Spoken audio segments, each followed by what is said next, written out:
അവിടെ കറണ്ടില്ല. Back cleaners ഒന്നും ഓപ്പൺ അല്ല. അത് കഴിഞ്ഞിട്ട് ഞാൻ ആ ഇതില്ലേ അതെല്ലാം ക്ലോസ്ഡ് പ്ലാനിങ്. അപ്പൊ അത് കഴിഞ്ഞിട്ട് ഞാൻ വെസ്റ്റിലേക്കിലെ ബാക്ക് ക്ലീനേഴ്സ് അവിടെ കയറി. പക്ഷെ അവർ തുറന്നെങ്കിലും വെച്ചു. അവർ ചെയ്യുന്നുണ്ട് സാധനം. പേപ്പറിൽ എഴുതി തിരിച്ചു വരുമ്പോഴത്തേക്കും കാശ്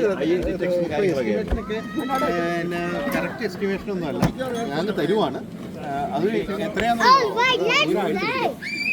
കലക്കി കിട്ടാൻ കഴിഞ്ഞാൽ അവിടെയും ഒത്തിരി പൈലപ്പായിട്ടുണ്ട് റിക്വസ്റ്റ്. അത്